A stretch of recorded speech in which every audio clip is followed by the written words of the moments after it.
You've checked the time 47 times today. Don't deny it. I counted. Your phone, your wrist, your microwave, your car. Time is screaming at you from everywhere. Now meet a Roman farmer. He checked the time 0 times. In his entire life. No clock, no calendar app, no running 5 minutes late text, ever. So here's the question. Was he stressed about it? Or have we invented a problem that never existed? Let's find out. Quick experiment. Let's drop a modern person into ancient Rome. First thing they'd ask, "Excuse me, what time is it?" And the Roman would look up, point at the sky, and say, "It's day," and then just walk away. Genuinely convinced he answered the question. And honestly, he did. Because for most of human history, that was the answer. Morning, midday, evening. The sun's position was the clock. The only clock. No minutes. No seconds. Those things basically didn't exist in daily life. At all. But wait, Rome did eventually get clocks. And that's where it gets genuinely ridiculous. Here's how Roman time worked. Take the daylight, divide it into exactly 12 hours. Then take the night and divide that into 12 hours too. Every day. All year. Sounds reasonable. Until you remember that days get longer in summer and shorter in winter. They didn't care. 12 hours, always. Which means the hours themselves had to stretch. A summer hour in Rome? Around 75 modern minutes. A winter hour? 45. The hour literally changed size with the seasons. An hour was not a fixed amount of time. Let that sink in. Imagine your boss says the meeting is 1 hour long. And it's legally longer in summer. Romans lived like this, on purpose, for centuries, and nobody thought it was weird. Because when your hour is stretchy, being on time is more of a vibe. And it gets better, because Rome's most famous clock was broken for a century. 263 BC, Roman soldiers capture the city of Catania in Sicily, and they bring home a trophy, a beautiful marble sundial. They plant it right in the middle of the forum. Very proud. Small problem. A sundial has to be built for the exact place it stands. Its latitude. This one was built for Sicily. Rome is about 400 kilometers north, which means every single hour it showed in Rome was simply wrong. And here's my favorite part of this entire story. The Romans used it anyway. Not for a week, not for a year, for 99 years. An entire century of the greatest empire on earth running on the wrong time. For 99 years, all of Rome was late, together, which technically means no one was late. In 164 BC, a censor finally installed a sundial calibrated for Rome. The reaction? Basically a shrug. Because if nobody's in a hurry, a broken clock is just decoration. But not everyone was chill about the new technology. One man got furious, and we still have his rant. Meet Plautus, Rome's most famous comedy writer, around 200 BC. In one of his plays, a character delivers what might be history's first anti-technology rant. And I quote, "The gods confound the man who first found out how to distinguish hours. Confound him too, who set up a sundial here, to cut and hack my day so wretchedly into small portions." And then, the greatest line of the ancient world, "When I was a boy, my belly was my sundial." One more sure, truer, and more exact than any of them. His stomach told him when to eat.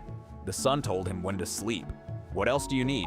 This man complained about clocks 2,300 years before your phone started sending you time to stand up notifications. He saw it coming. He saw all of it coming. And here's the thing. This was a comedy. Roman audiences laughed because they related to it, which means even back then, people could feel time getting chopped up. The complaint is as old as the clock itself. Okay, but hold on, no reliable clocks. So how did anyone ever meet anywhere? Simple. You didn't say 7 a.m., you said when the rooster crows. You didn't say 6 p.m., you said when the cattle come home, or when the market gets crowded, or when the shadows grow long. Historians call this task-oriented time. The day wasn't sliced into numbers. It flowed from one activity to the next. You milked the cows when the cows needed milking. You harvested when the grain was ready. The task was the schedule. And before you laugh, you still do this. Let's meet after work. I'll call you after dinner. No numbers. And somehow, humanity coordinated itself just fine for thousands of years. Was it precise? Absolutely not. Did it work? Well, civilization happened, so yes. There was one place, though, where Romans genuinely needed precise time. And they found a way to cheat even that. This is a clepsydra, a water clock. Water drips out at a steady rate. When it's empty, time's up. Its most important job. Roman courtrooms. Because lawyers, then as now, could talk forever. Each side got a fixed amount of water. Your speech lasted exactly as long as the water flowed. The Romans even had phrases for it. Aquam dare, to grant water, meant giving someone speaking time. Aquam perdere, to waste water, meant blabbing on and saying nothing, wasting everyone's time. 2,000 years later, we still say wasting time. The Romans said wasting water.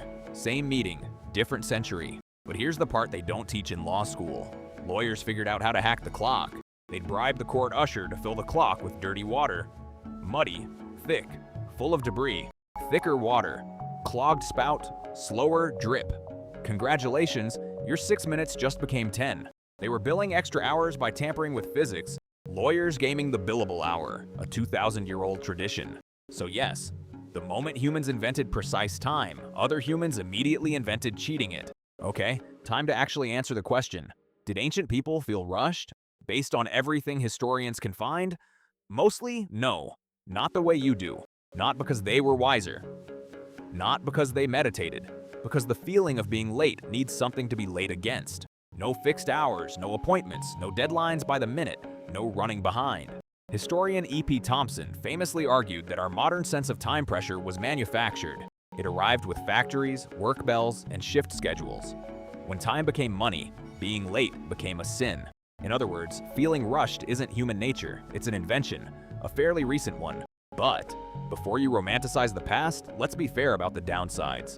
No clocks also meant waiting for someone could take all day, and you'd never know if they were coming.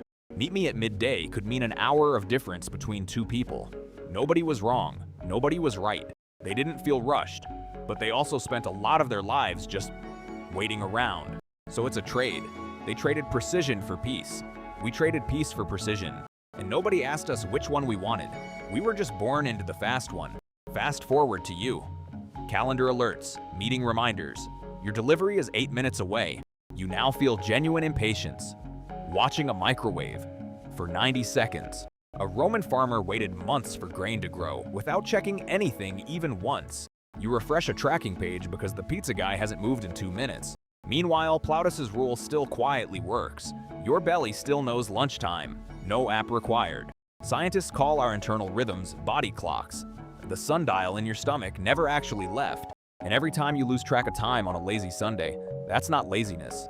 That's your brain running the original operating system. Roman farmer mode, 23 centuries of technology, and the happiest hours of your week are still the unmeasured ones. So, did ancient people feel rushed? No. We invented that? Congratulations to us. So next time you're stressed about being 5 minutes late, remember, somewhere in history, an entire empire ran on a broken sundial for a century, and they built roads we still drive on, aqueducts we still admire. You're fine. And if you're ever unsure what time it is, ask your belly. It's been accurate for 2,000 years. If this video made you check the time, I'm sorry. And also, you proved my point. Subscribe for more stories about how ancient people actually lived and felt. See you in the next one.